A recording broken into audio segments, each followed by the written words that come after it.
भारत की बात के YouTube चैनल पे मैं एडवोकेट सिद्धार्थ राणा आपका स्वागत करता हूं। साथियों, हमने बहुत सी वीडियो पे चर्चा करी हमारी थल सेना की मजबूती की, हमारी एयरफोर्स की मजबूती की, कि कैसे कैसे इन्होंने अलग अलग मोर्चों पे युद्ध लड़े, युद्ध जीते और अपना परचम लहराया। लेकिन आज इससे अलग हम बात करेंगे हमारी नेवी की, कि हमारी नेवी कितनी मजबूत है, कि भारत का पूरा डिफेंस जो है वो कितना शक्तिशाली है। साथियों, जब ये बांग्लादेश जब बनाने की हम तैयारी में थे, उनको सेपरेट करा के उन्हें इंसाफ दिलाने लग रहे थे, उस समय की बात है कि अब भारत ने तो किसी पे आक्रमण किया नहीं। पहली बात, भारत का शुरू से यही रहा है, भाई पहला वार हम नहीं करेंगे, लेकिन जब कोई करेगा तो हम छोड़ेंगे नहीं। भारत ने आक्रमण नहीं करा, अपनी पॉलिसी पे बिल्कुल खड़ा रहा। विश्व में भी ये दिखाया भाई हमने किसी पे आक्रमण नहीं करा, किसी ने हमारे पे करा तो हमने नहीं छोड़ा। जब पाकिस्तान ने 3 तारीख को लोंगेवाला में भारत पे हमला कर दिया तो अब भारत स्वतंत्र था। अब भारत अपनी सेफ्टी के चलते, अपने सेल्फ डिफेंस के चलते कुछ भी करने के लिए फ्री था। कोई ग्लोबल प्रेशर किसी भी प्रकार का उस समय की सरकार पे नहीं रहा। तो अब बारी आती है, सेना ने अपनी कार्रवाई करी तो अब नेवी वालों ने कहा भाई हमें भी मौका दीजिए, हम भी अपनी कार्रवाई करेंगे, हम भी थोड़ी अपने जो हथियार हैं इनको रमा करते हैं। तो दोस्तों, अपने जहाज़ों ने 5 दिसंबर 1971 को कराची का जो बंदरगाह था उसको तहस नहस कर दिया। पानी के जहाज़ों की बात चल रही है यहाँ पे। हमारे पास ऐसा जहाज़ उस टाइम अवेलेबल था, INS विक्रांत। साथियों, इतना मजबूत जिसका कोई मुकाबला ही नहीं था, जो अगर पानी में खड़ जाता था तो पूरा समंदर उसका था।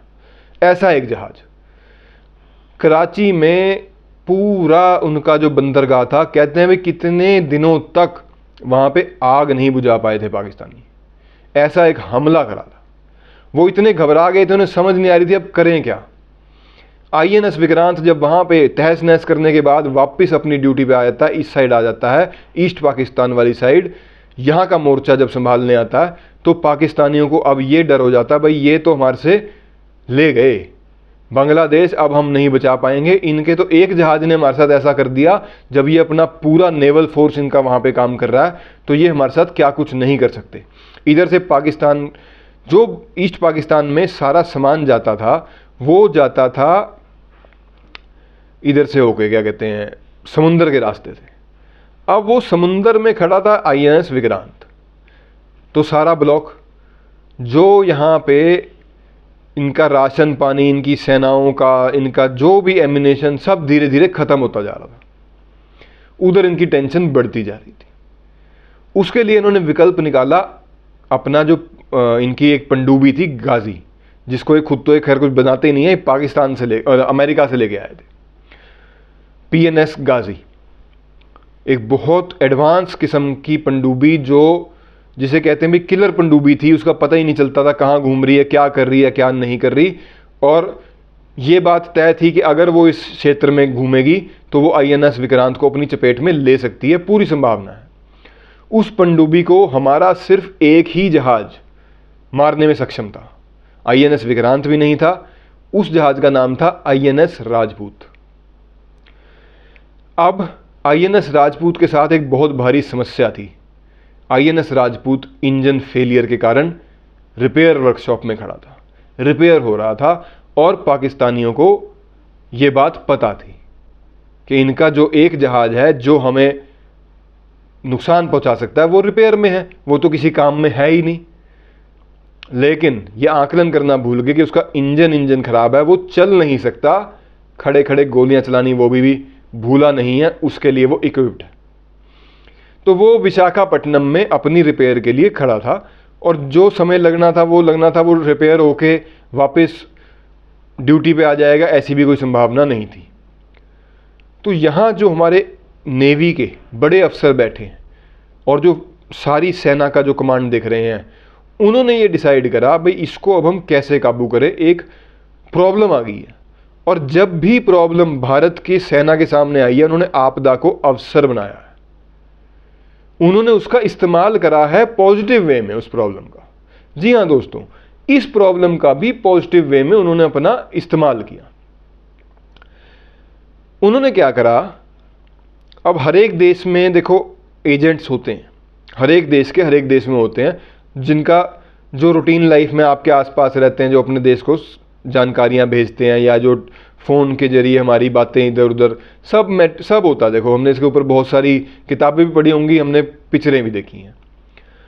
यहाँ की सेना क्या डिसाइड करती है कि भाई जो INS विक्रांत के कर्मचारी हैं, जो वहाँ के अफसर हैं, वो अपने घर, उनसे घर फ़ोन करवाती है कि आप अपने घर पे फ़ोन कीजिए कि भाई हम जो है 10 दिन की ब्रेक पे आ रहे हैं और INS विक्रांत विशाखापट्टनम में आ रहा छुट्टी के लिए, 10 दिन विशाखापट्टनम ही रुकेगा।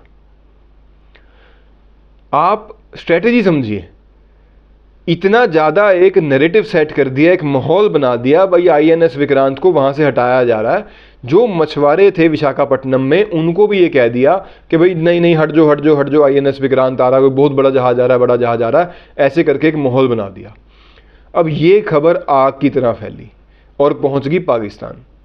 तो पाकिस्तान वालों को ये हो गया, भाई गाजी जो है उसको उधर ले जाने की जरूरत नहीं, तो आधे रास्ते में हमारा काम बन गया, हम INS विक्रांत को यहीं विशाखापट्टनम में ख़त्म करके चलते बनेंगे, भाई आधे में काम बना देंगे।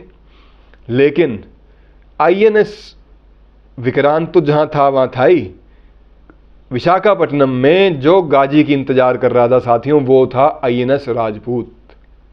जी हाँ, कितनी कमाल की बात है, ऐसा लगता है कि पिक्चर की स्टोरी सुन रहे हैं। ऐसे मूर्ख बनाया इन्होंने, अपनी जो सेना के अधिकारी हैं उन्होंने पाकिस्तान का, ऐसा नैरेटिव सेट कर दिया कि भाई हम तो छुट्टी पे चल गए बस सारे के सारे, अब कोई दिक्कत नहीं है। तो आइए, जो PNS गाजी था वो जैसे ही विशाखापट्टनम आया, INS राजपूत ने खड़े खड़े मार दिया। क्या समस्या थी, मार सकता था, सिर्फ चल के मार नहीं सकता था, बंदा पास आया उसने मार के परे मारा। गाजी के डूबते ही आप ये मान के चलो, पाकिस्तान ही नहीं अमेरिका भी हिल गया कि ये देश जो अभी अभी आज़ाद हुआ है, जिसने अभी अपनी, जिसकी सेना भी फुली इक्विप्ड नहीं है, जिसके पास कोई अपनी बहुत बड़ी ऑर्डिनेंस फैक्ट्रीज नहीं है, कुछ नहीं है, ऐसा एक देश PNS गाजी जो अमेरिका की बनाई हुई चीज़ है, फुल्ली इक्विप्ड है, कितनी बढ़िया पनडुब्बी थी, उसको गिरा गया अपने खराब जहाज से। वो कहते हैं ना साथियों, किसी को अगर सही तरीके से मारना हो तो उसकी ईगो को हर्ट करो, जिससे वो टूट जाता है। तो अमेरिका से लेके पाकिस्तान तक भारत की वीर सेना ने उनकी ईगो को चकनाचूर कर दिया। तो ऐसा एक वाक्य मेरे को था कि भाई आपके संज्ञान में जरूर आना चाहिए, ताकि हम कितना गौरवशाली हमारा इतिहास है ये हमें कभी नहीं भूलना चाहिए। हमें अपने ऊपर गर्व करना चाहिए कि पूरा जो विश्व है, हम विश्वगुरु थे, हैं और रहेंगे। विश्वगुरु सिर्फ इकोनॉमी से नहीं होता या बड़ी बड़ी बिल्डिंगें बनाने से नहीं होता, विश्वगुरु होता चुनौतियों को आपने कैसा सामना किया। रिसेंटली कोरोना में आप देखते हैं ना कि कैसा हमने सामना किया। 140 करोड़ के देश को एक साथ सही तरीके से सही दिशा में हमने जाके उसका सामना किया। ना हमारी इकोनॉमी गिरी, ना हमारे देश में कोई भूखा सोया। अमेरिका, ब्रिटेन सब आज मतलब त्राही त्राही कर रहे हैं, अब तक नहीं उभर पाए। लेकिन हमारी जो पॉलिसीज़ थी, देशवासियों का जो शौर्य था वो इतना था कि उससे भी निकले, कोरोना काल से निकले और आज 5वीं सबसे बड़ी इकोनॉमी बनने की ओर अग्रसर हैं। तो आज के वीडियो में इतना ही। आपको वीडियो कैसा लगा कमेंट बॉक्स में ज़रूर बताइएगा। जो मेरे भाई मेरे साथी नए हैं, आपसे अनुरोध है कि चैनल को सब्सक्राइब करें, शेयर करें, कमेंट करें, लाइक करें। आपका बहुत बहुत धन्यवाद। भारत माता की जय। वंदे मातरम।